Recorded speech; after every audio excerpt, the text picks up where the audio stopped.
오늘 우리에게 주신 하나님 말씀 마가복음 10장 35절로부터 45절까지의 말씀입니다. 마가복음 10장 35절로부터 45절까지의 말씀, 가능하신 분들은 그 자리에서 일어나셔서 다 함께 하나님 말씀 받도록 하겠습니다. 마가복음 10장 35절에서부터 45절까지의 말씀 한 절씩 교독하시고 마지막 45절은 한 목소리로 함께 합독하겠습니다. 하나님 말씀 여기 이렇게 기록되어 있습니다. 세베대의 아들 야고보와 요한이 주께 나와 여짜오되 선생님이여 무엇이든지 우리가 구하는 바를 우리에게 하여 주시기를 원하옵나이다. 여짜오되 주의 영광 중에서 우리를 하나는 주의 우편에 하나는 좌편에 앉게 하여 주옵소서.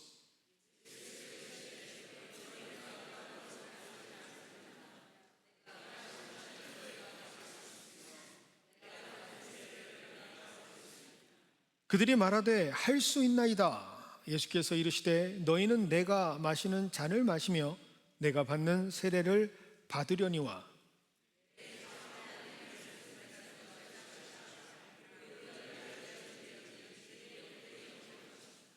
열 제자가 듣고 야고보와 요한에 대하여 화를 내거늘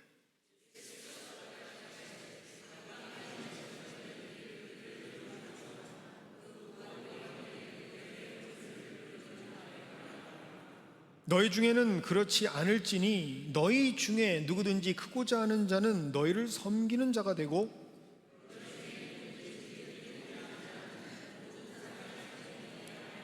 함께합니다. 인자가 온 것은 섬김을 받으려 함이 아니라 도리어 섬기려 하고 자기 목숨을 많은 사람의 대속물로 주려 함이니라. 아멘. 오늘은 질문 하나로 말씀을 시작해 보려 합니다. 여러분 전도해 보셨습니까? 여러분 전도해 보셨어요? 다는 아닌 것 같아요. 많은 성도들이 늘 생각하죠. 늘 마음에 담고 있죠. 그런데 막상 일상에서 행하지 못하는 것 중에 하나가 바로 이 전도입니다. 왜요? 사실 이 전도라고 하는 게 쉽지 않습니다. 어렵습니다. 그런데 더 중요한 것은 이 전도라고 하는 것을 우리가 얼마나 잘 알고 있느냐라는 사실이죠. 성경에서 무엇을 전도라고 말씀하시고 있는지를 우리가 알고 있는가라고 하는 사실입니다. 대부분 일반적으로 전도가 무엇입니까? 라고 물으면 이 중에 10명이라면 9명 정도는 사람을 교회로 데려오는 것, 그것을 전도라고 답변을 하실 것 같습니다. 그런데 성경 어디를 찾아봐도 전도가 사람을 교회로 데리고 오는 것이라고 정의하는 곳은 없습니다. 전도라는 말, 그 어원을 찾아보면 유앙겔리조 또는 유앙겔리온이라는 단어를 쓰는데 이 단어의 뜻은 기쁜 소식을 전하다라는 뜻, 복음을 선포하다라고 하는 뜻입니다. 즉 성경에서 말하고 있는 전도란 사람을 교회로 데리고 오는 것, 그것이 아니라 그들에게 복되고 기쁜 소식을 선포하는 것, 그것이 전도라고 성경은 분명하게 말하고 있죠. 그래서 그 좋은 예가 되는 것이 바로 예수님을 만나고 기뻐하면서 그 예수님을 만났다라고 하는 복음의 소식을 선포하는 많은 사람들의 기록이 바로 정확한 전도의 예가 됩니다. 그런데 어느 순간부터인지는 알지 못해요. 정확하게 언제인지는 모르겠습니다만은 한국 교회 내에 소위 말하는 빌립 전도법이라는 것 때문에 일단 와 봐라 라고 해서 끌고 교회에 오는 것, 그것이 전도라고 새롭게 자기매김되어지는 경향들이 있습니다. 전도 어려운 거 아닙니다. 다 할 수 있습니다. 그냥 와 보라. 그러면 이 정도는 할 수 있는 건 아닙니까? 이것이 전도의 새로운 정의가 되었죠.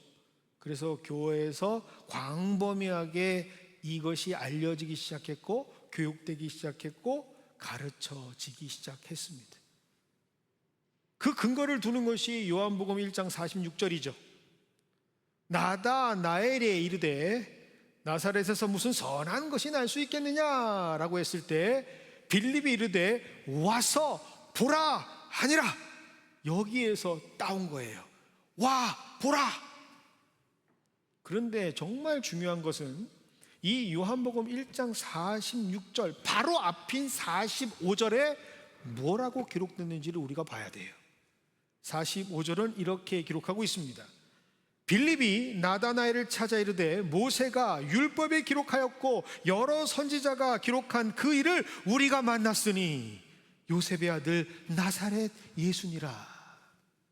분명하게 빌립은 와 보라 라고 외치기 전에 자신이 그렇게도 기다렸던, 성경에서 그렇게도 우리에게 미리 선포하시며 예고하셨던 구원자 메시아이신 예수님이 이 땅에 오셨고 그 예수님을 내가 만났다라고 하는 복음을 선포했다라는 것이 기록되어 있다라는 사실. 그런데 이러한 복음도 선포하지 못하고 그런 복음의 선포도 없이 그저 누구에게나 와 보라 교회 와봐 라고 얘기하는 것을 전도라고 여겨주었던 것이 바로 한국교회입니다. 동의하십니까? 별로 동의 안 하시나요? 좀 찔리나요? 그런데 말입니다, 그렇게 말씀대로 성경대로 조금은 굴절된 모습처럼 전도의 참된 의미가 아닌 것처럼 전도라고 쳐주던 그 방법으로 일단 누군가가 교회의 문턱을 넘게 되면 하나님이 일하시기 시작합니다. 신비롭게도 그때부터 하나님이 일하시기 시작합니다. 왜냐? 복음에는 능력이 있기 때문에 그렇습니다. 보통 일반적으로 신앙생활 시작하는 사람 중에 이미 엄청난 복음의 소식을 듣고 복음의 핵심을 다 이해하고 신앙생활을 시작하는 사람 있습니까? 그렇지 않아요. 일반적으로 신앙의 첫걸음을 시작하는 사람들을 보면 다 개인의 필요에 의해서, 목적에 의해서 신앙생활을 시작합니다. 자, 모태신앙을 제외하고, 모태신앙이라는 건 가족적으로 태어난 사람들을 얘기하는 거죠. 이런 사람들을 제외하고 믿음의 첫 아브라함 세대라는 경우를 국한했을 때 교회에 오게 되는 이유가 뭘까요? 다 나름대로의 이유가 있어서 오는 거예요. 저는 하나님의 본성인 거룩함을 회복하기 위해 교회를 다녀보려고 합니다. 이러고 교회 나온 사람 보셨어요? 저는 하나님의 뜻이 이 땅에 이루어지는 것을 위해서 신앙생활을 시작하려 합니다 라고 교회 나온 사람 보셨어요? 그런 사람이 오면 오히려 겁이 나죠. 이상한 사람 아니야? 뭐 이런 사람이 다 있어? 라는 게 우리의 자연적인 반응이죠. 나의 죄를 구속하신 예수님의 그 십자가의 죽으심이 너무나 오묘하고 감격스러워서 전 이제 교회를 다니기 시작하겠습니다. 이런 사람 없어요. 예수 닮겠습니다. 그런 마음으로 교회 나오는 사람, 신앙생활하는 사람 없습니다.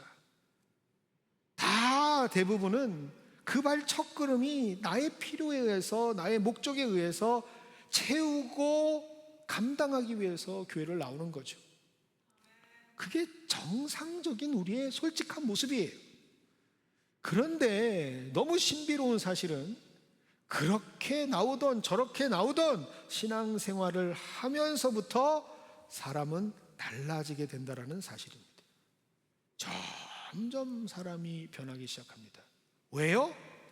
말씀드렸어요. 복음에는 능력이 있기 때문입니다. 하나님이 일하시기 때문입니다. 그 시작이 어찌 되었던, 그 처음과 계기가 무엇이 되었던 전혀 상관없이 복음의 능력이, 그들을 향하신 하나님의 사랑이 결국은 어떻게 해서든지 그를 복음의 사람으로 만들고 그를 하나님의 형상으로 회복하는 구원받은 성도의 삶을 살아갈 수 있도록 점점 바꾸시는 것이 바로 하나님의 역사죠.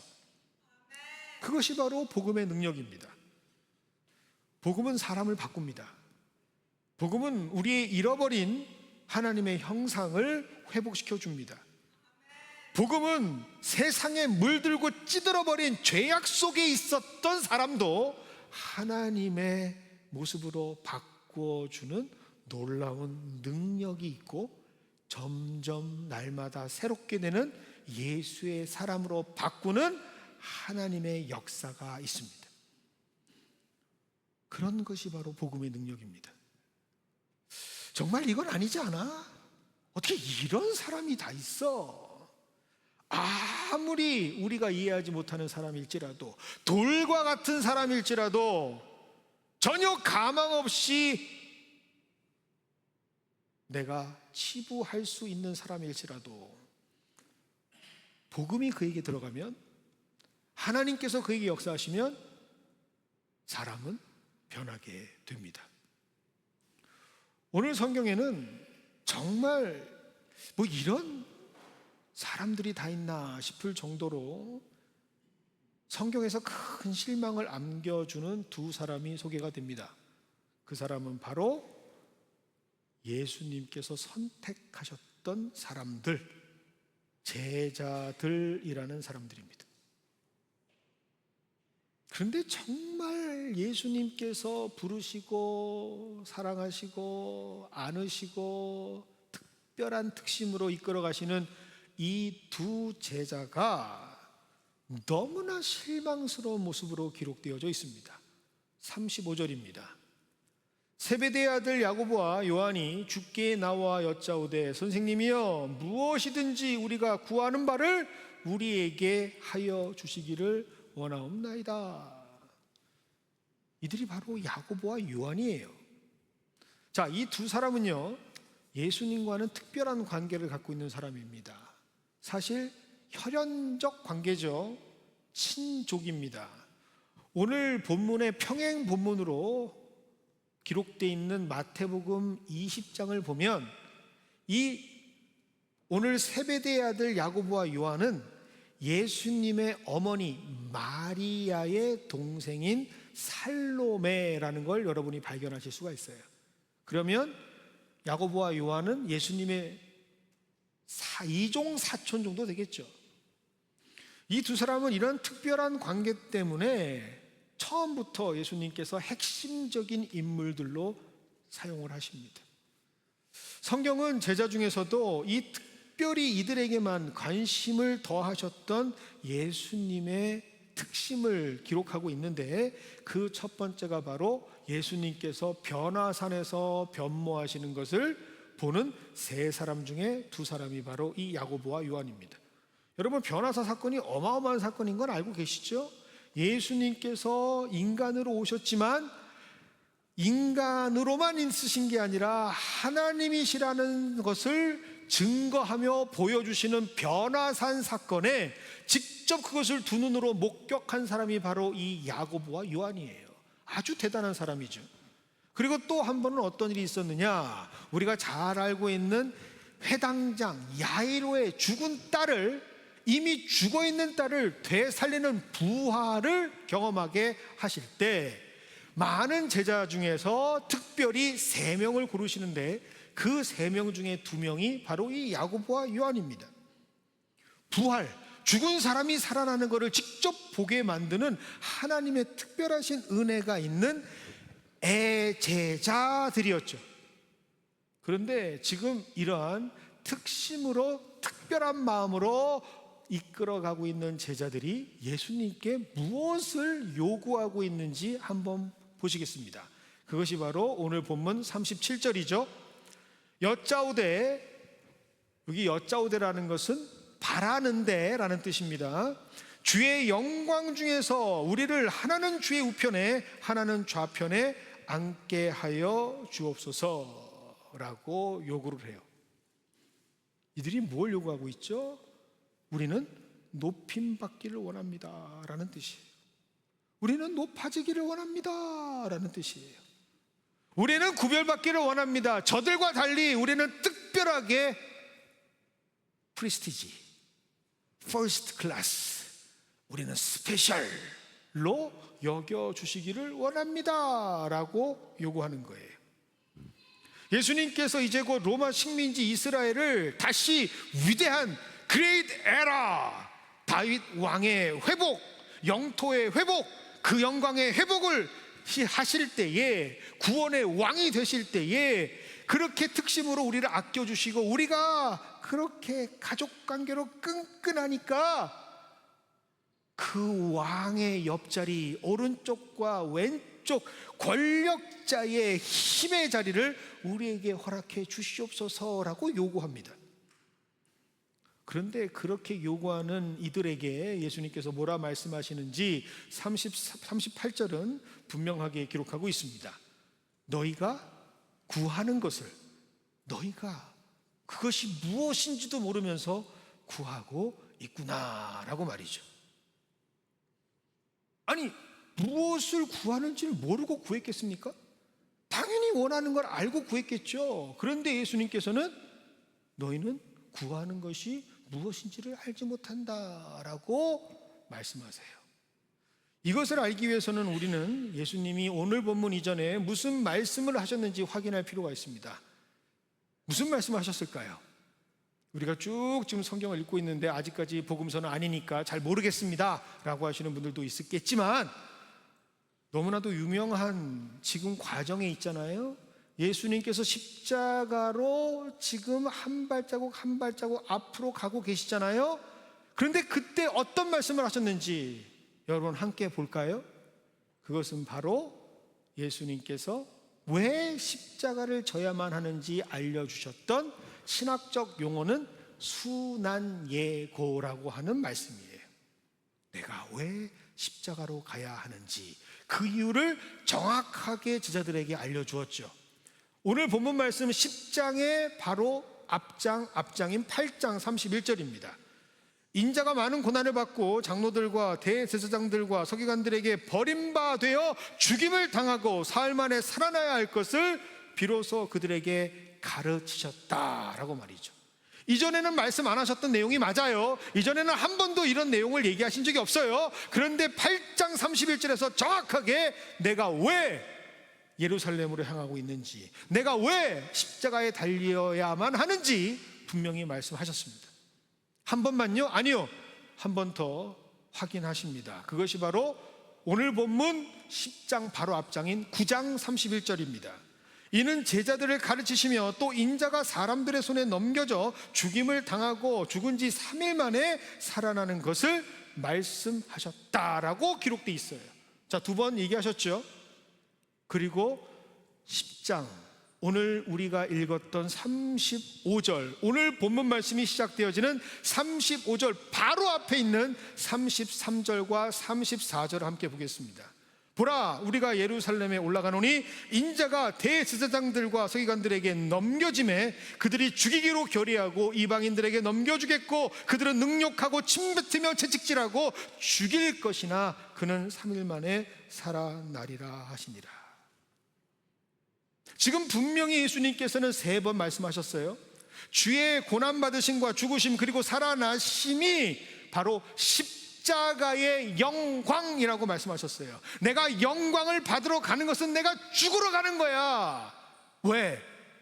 다시 그 죄를 이기고 부활하고 너희들을 일으키기 위해서, 너희들을 섬기기 위해서. 그래서 나는 지금 이 고난의 길임에도 불구하고 이 길을 감당하고 있는 거야 말씀하셨습니다.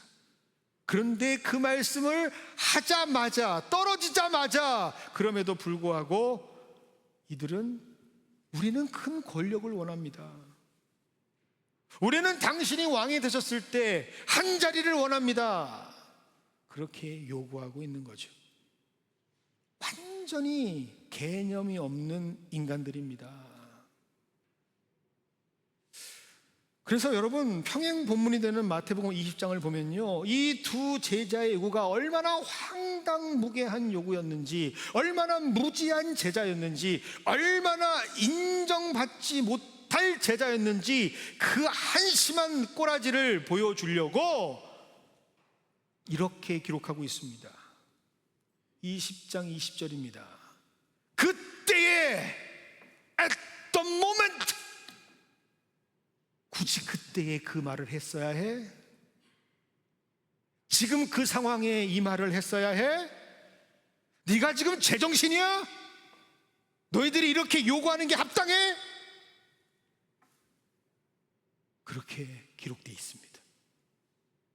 마치 자기가 원하는 것이 있다면 어떤 상황 속에서도 계속해서 끊임없이 요구하는 철없는 자녀들처럼 말입니다. 여러분, 자녀들 중에 그런 자녀들이 있잖아요. 막 혼내키는데 할 거야, 할 거야. 중요하지 않아요. 그런데 언제 사줄 거예요? 너 말 들을 거야, 안 들을 거야?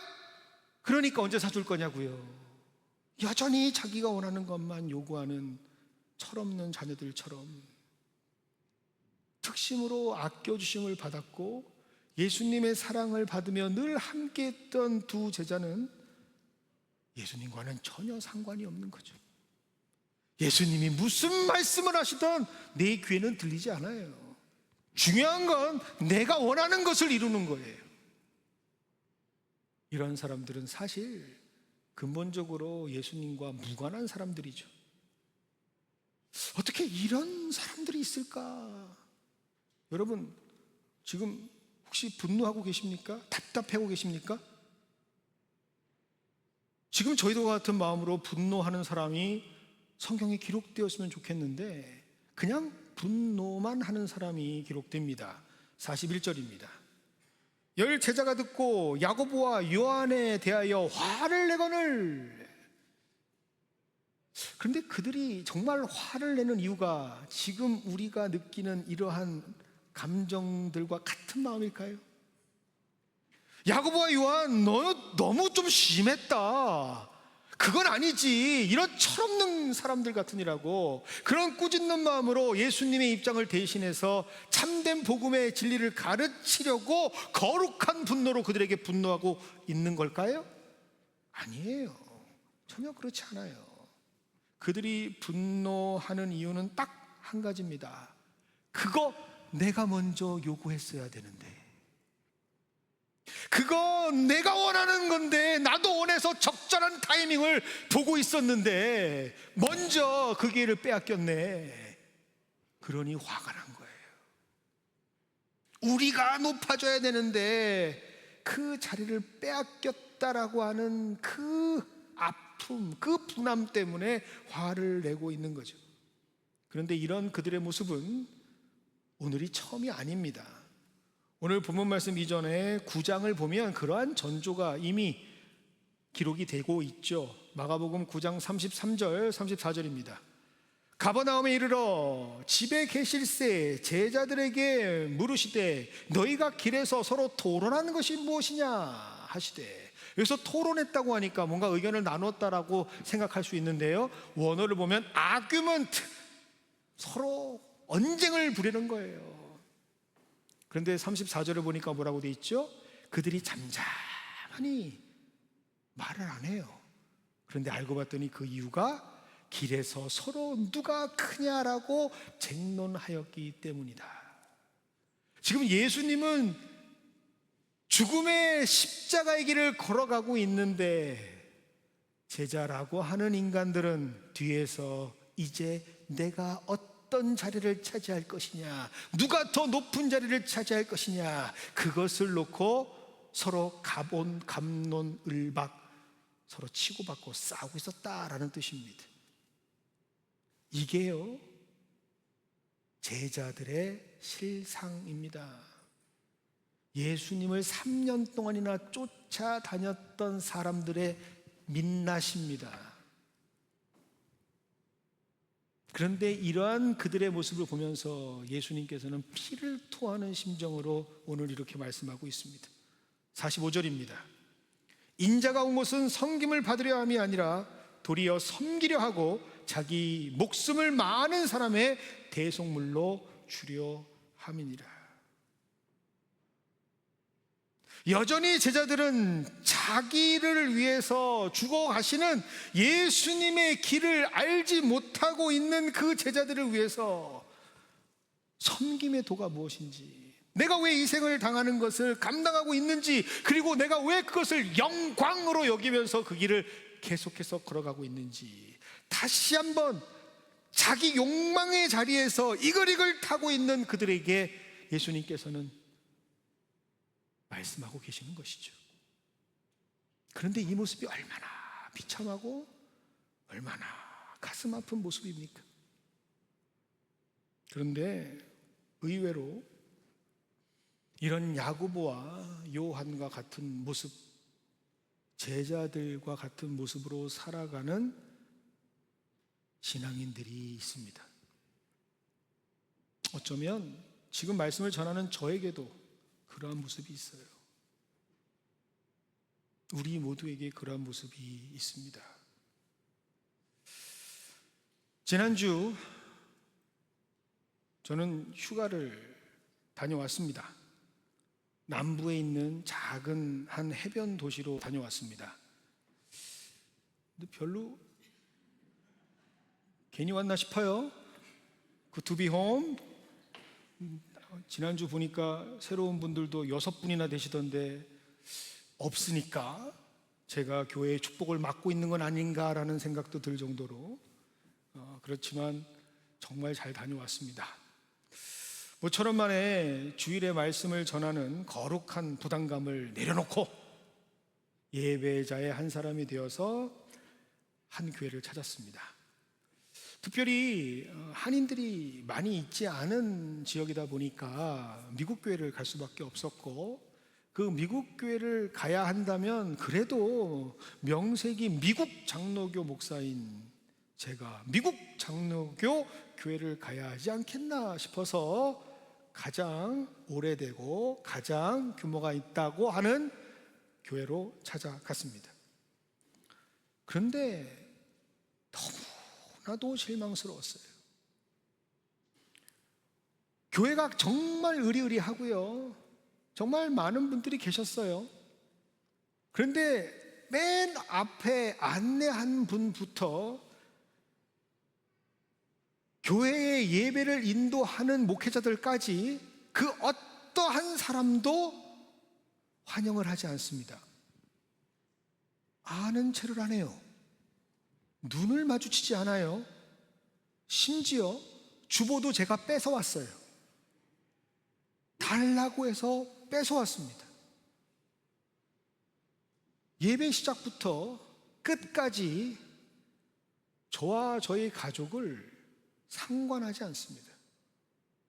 정말 오랜만에 느껴보는, 나름 미국에 20년 넘게 살았지만 이런 투명인간 취급은 처음 받아보는 그러한 일들을 겪었습니다. 제가 다른 곳에 갔나요?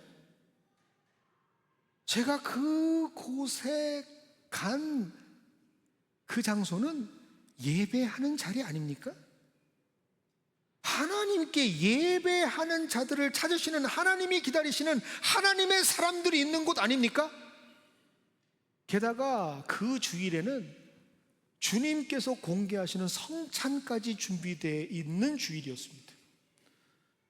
예수 그리스도께서 자신의 살을 뜯겨가면서 자신의 피를 흘려가면서 함께 나누는 모든 한 식탁의 사람들은 형제요 자매라고 선포하시며 너희를 향한 이 사랑을 기억하고 기념하라 하시는 그 성찬이 이루어지는 그곳에서 단 한 명의 사람도 아는 체를 하지 않는 invisible being, 전혀 존재하고 있으나 존재함을 인정받지 못하는 대우를 받았습니다. 얼마나 화가 치밀어 오르는지. 개인적으로는 담임 목사를 찾아가 컴플레인 하려다 말았습니다. 이래봬도 멤버 된 지 18년입니다. 우리 교단교회가 이래도 되겠습니까? 라고 따지려다가 말았습니다. 그런데 아이러니하게도 그들이 스스로 예배하는 자세나 모습을 보면 얼마나 진지한지 몰라요. 얼마나 최선을 다하고 예배에 임하는지 몰라요. 그 남부 특유의 모습들이 있거든요.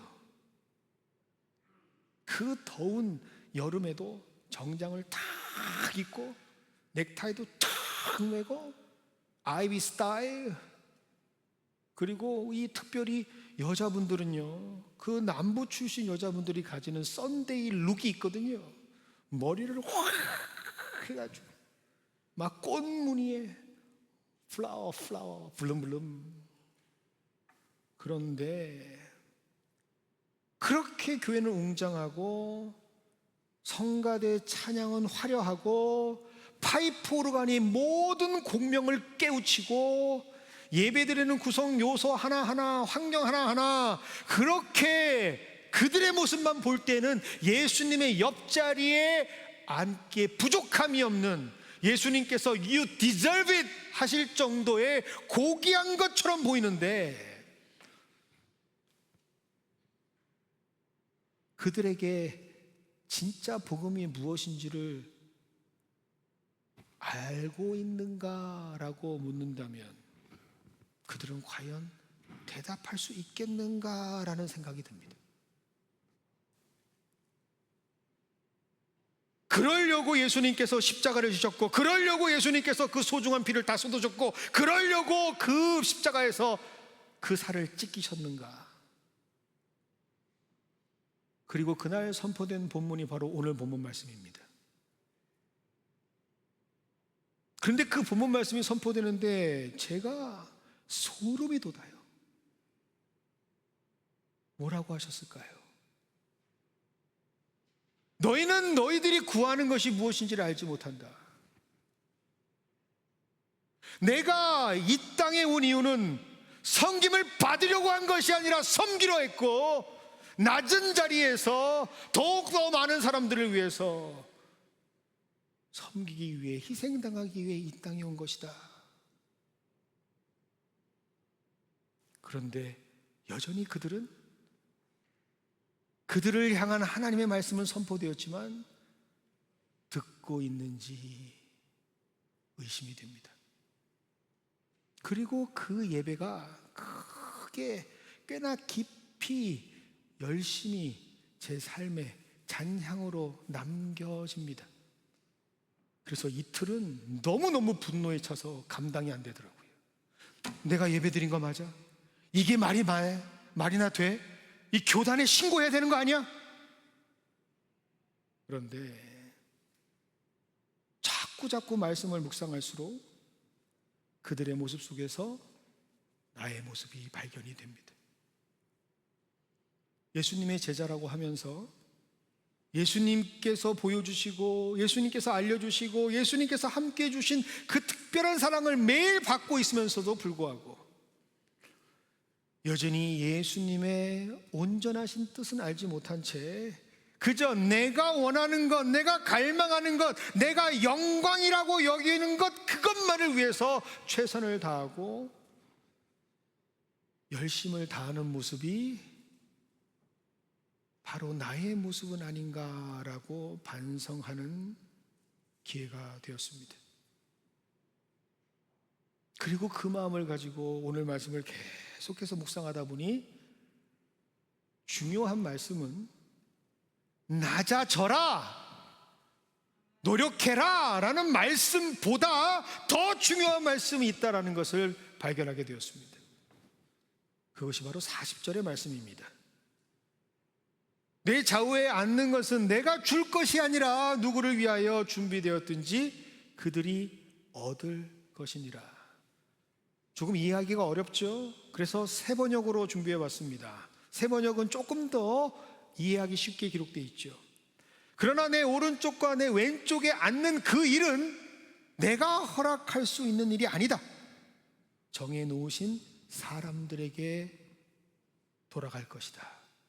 이것도 정확하게 100% 이해가 되진 않아요. 그래서 오늘 성경은요, 영어 성경 버전으로 보는 것이 더 큰 은혜가 됩니다. 뭐라고 기록되어 있습니까? These places belong to those for whom they have been prepared. 영광의 자리, 그 하나님께서 앉으시는 좌우의 예수님 자리는 바로 그 자리를 위해서 준비되어진 사람들에게 돌아갈 것이다 라고 하는 말씀이에요. 그것은 무슨 의미냐? 우리가 그렇게 하지 않아도 여전히 제자들처럼 무식하고 변절자고 하나님 앞에 내세울 것이 없는 디스퀄리파이, 절대로 자격 없는 자라 할지라도 하나님께서 그들을 준비시켜 주시면, 그들을 향해 하나님의 강권적인 역사가 이루어지기 시작하면 그들을 계속해서 하나님의 뜻 가운데 세워주시는 놀라운 은혜가 그들에게 허락된다면 결국은 그 자리는 그들이 앉게 될 것이고 서게 될 것이다 라는 말씀이에요. 하나님이 하신다면, 하나님이 준비해 주시고 하나님이 작정하신다면, 기필코 하나님께서 만드신다는 관건적인 역사의 장중에 붙들려 있다면 예수님과 함께 그렇게 될 것이다 라는 말씀이에요. 그게 바로 복음입니다. 그 복음이 바로 오늘 저와 여러분에게 선포되는 복음입니다. 이것을 우리가 붙잡아야 합니다. 이것이 깨달아지면 우리의 모습 속에 아무리 제자와 같은 부족한 모습이 있어도, 우리 속에 아무리 배은망덕한 야고보와 요한보다 더한 모습이 있어도 하나님께서 우리를 바꾸어 주실 줄 믿습니다. 우리는 계속해서 이 세상에서 크고자 하는 사람으로 살아가려고 해도 하나님께서는 반드시 섬기는 자가 되게 하실 줄 믿습니다. 하나님은 아무리 우리가 으뜸이 되고자 노력을 한다 하더라도 반드시 모든 사람을 종으로 섬길 수 있는 하나님의 사람들이 되게 하실 줄 믿습니다. 제가 왜 이렇게 말씀을 자신 있게 드릴 수 있느냐? 마치 우리가 우리의 목적과 필요를 채우고자 교회의 문턱을 넘었지만 결국에는 점점 복음의 사람들로 바꾸어지는 것을 경험하게 되기 때문이죠. 우리가 그 어떤 복음의 일부도 알지 못한 채 신앙생활을 했지만 내 과거의 모습을 뒤돌아 봤을 때 내가 볼 수 있는 건 그럼에도 불구하고 이렇게 부족하지만 어떻게든 하나님의 뜻 가운데 변화받으며 조금씩 나아지는 은혜 가운데 서게 되는 우리의 모습이라는 것을 발견할 수밖에 없기 때문입니다. 그것이 바로 오늘 우리를 하나님께서 다시 복음 앞에 세우시는 이유입니다. 복음이 역사할 때만 사람은 변합니다. 하나님의 말씀, 예수 그리스도의 놀라운 기쁨의 소식이 우리에게 역사할 때만 우리가 변할 수 있는 것이지, 우리가 노력하고 우리가 감당한다고 해서 변할 수 있는 것이 아닙니다. 그 복음 앞에 하나님께서 우리를 변화시켜 주실 줄 믿습니다. 오늘 설교 전 함께 나누었던 영상, 교회를 소개하면서 말씀을 마치겠습니다. 지금 미국 많은 곳에 난민을 받는 도시들이 있지만 특별히 뉴욕주의 시라큐스라고 하는 도시는 점점점 많은 사람들이 떠나면서 그 자리를 난민으로 채워가고 있습니다. 인구의 10%가 이상이 이미 난민으로 채워진 전략적 도시죠. 아프리카 내전으로 고통 속에서 삶의 터전을 잃어버린 사람들은 물론이고요, 심지어 제노사이드, 인종 총소를 당해서 죽임을 당하는 사람들, 미얀마의 로힝야족들도 뿌리를 내리고 살아가는 곳이 바로 뉴욕주의 시라큐스입니다. 미국이 인도적 차원에서 지금 정치적으로 탄압을 받는다고 하는 쿠바 사람들도 받는 곳이 시라큐스죠. 그래서 여러분들 영상에서 여러분 보신 분은 아시겠지만 교회 뒤에 깃발들이 꽂혀져 있잖아요. 그 깃발들이 다 난민 출신들 나라를 상징합니다. 16개국에서 온 사람들. 하지만 이들에게 미국 정부가 공식적으로 지원하는 기간은 단 100일입니다. 100일이 지나고 나면 이들은 스스로 자력으로 자신의 살 길을 찾아야 하죠. 그런데 그런 난민들이 사는 곳에 교회 하나가 있습니다. 역시 우리 교단, 미국 장로교회 소속인 시라큐스 한인 장로교회입니다. 그리고 그 교회를 섬기는 사역이 바로 난민들이 살아감에 있어서 가장 중요한, 가장 기초가 되는 영어와 컴퓨터를 알려주는 사역이에요. 그게 보아스 사역입니다. 그런데 그들은 이 사역을 벌써 20년째 아름다운 사역으로 이어나가고 있습니다. 그런데 어떻게 이런 사역을 이들이 행할 수 있었을까? 그 이유는 무언가? 그 이유는 바로 단 하나, 복음 때문에 그렇습니다. 그들에게 복음이 심겨졌을 때 그들은 스스로 하나님처럼 낮은 곳을 찾기 시작합니다. 그들에게 복음이 전해졌을 때 그들은 예수 그리스도의 심장이 원하는 곳으로 그들의 눈길과 발길을 돌리며 스스로 낮아지는 것을 기쁨으로 여기며 살아갑니다. 그리고 그런 사람들을 담임 목사님이신 목사님과 사모님은 이상한 사람들이라고 하면서 그들을 소개하고 있습니다. 이 영상을 짧게 여러분들과 함께 나누고 다시 말씀을 나누겠습니다. 그 교인들은 특별한 교인들이 많습니다. 여기서 정말 머무기 위해서 그런 학위받은 것들을 다 내려놓고 여기서 머물면서 할 수 있는 일들을 하면서 이 교회를 섬기고 있어요. 어찌 보면 바보 같은 사람들이죠. 세상의 어떤 그런 성공이나 뭐 출세나 어떤 개인적인 그런 성취나 이런 것들보다 정말 이 하나님의 나라의 가치 추구를 하고 있는 사람들이에요. 20대 후반에 여기 와서 섬기기 시작해서 지금 50대를 가고 있는 중인데 그들의 그 해맑은 웃음이 가장 많이 생각이 나네요. 내가 살고 있는 이 지역 10분 거리에서 이렇게 말씀을 전할 수 있고 또 그 사람들과 함께 살 수 있고 복음의 중요성도 깨닫게 해주셨고 또 그것으로 인해서 사람을 살리는 게 어떤 것인지 깨닫게 해주셨고 그리고 하나님의 마음이 정말 그 한 영혼이라도 온 교회가 달라붙어서 한 영혼을 돌리시는 걸 하나님 기뻐하시는구나. 그거를 보니까 그냥 하는 것 같아요. 단 한 명이라도 정말 단 한 명, 한 학기에 한 명도 괜찮고 아니면 몇 년 동안에 한 명이라도 정말 하나님을 믿고 구원받는 친구가 있으면 좋겠다라는 마음으로 As long as these kids understand who Jesus is, why he died for us, and how much he loves us, I think that's a huge win in our ministry. 그냥 딱 하나님 앞에 섰을 때 하나님이 잘하였다, 착하고 충성된 종아 하고 한마디 해주시면 좋겠다. 그 지역 시라큐스에는 좋은 학교, 시라큐스 대학교가 있습니다. 우리가 잘 아는 것처럼 유명한 학교이기도 하죠. 처음에 그들은 아메리칸 드림을 꿈꾸면서 하기를 시작했습니다. 더 좋은 곳, 더 높은 곳을 향해서 준비하는 마음으로 시작을 했죠. 그렇지만 그들은 그곳에서 복음을 듣습니다. 그리고 복음이 그들을 바꿔놓기 시작합니다.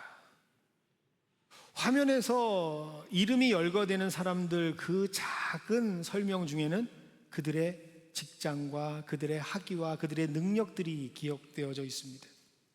어느 누구는 박사요, 어느 누구는 석사요, 어느 누구는 더 높은 곳으로 갈 수 있는 자격이 충분한 사람임에도 불구하고 그들은 여전히 그곳에서 섬기고 있습니다. 왜요?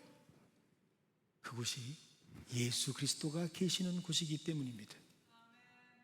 내가 그곳에서 좌와 우를 챙기며 주님 계시는 곳에서 높아지는 것이 아니라 더욱더 섬김으로 낮아지려고 할 때 하나님께서는 천국에서 높여주실 줄 믿습니다 라고 하는 그 신앙으로 일들을 감당하고 있는 교회, 그것이 바로 진짜 제자들의 교회가 아닐까요?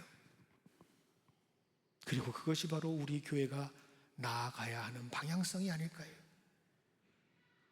물론 이민사회가 어렵다 보니 이민자들이 교회에서 위로를 서로 받고 나누어야 하겠죠. 서로 내가 원하는 것을 충족하고 나누고 함께하는 그 기쁨과 행복으로도 교회의 역할을 다했다라고 말할 수도 있었겠죠. 하지만 정말 복음이 우리에게 역사한다면, 정말 살아 역사하시는 하나님의 놀라우신 생명력 있는 말씀이 우리에게 전달된다면, 우리가 있어야 할 곳은 주님의 마음이 있는 곳입니다. 여전히 주의 손길이 필요한 그곳, 내가 높아지려고 하는 그곳이 아니라 하나님께서 기다리고 계시는 그곳, 언제까지 우리를 위해서, 언제까지 우리의 만족을 위해서 신앙생활하며 살아가시겠습니까? 오늘도 복음 앞에 서서 이 복음이 우리의 심장을, 우리의 영혼을 깨우며 새롭게 회복시켜 주실 그 은혜를 소망하는 저와 여러분이 되시기를 주님의 이름으로 축원드립니다. 그 마음을 가지고 우리 다 함께 일어나셔서 오늘 우리의 고백을, 다짐을 주님 앞에 올려드리겠습니다.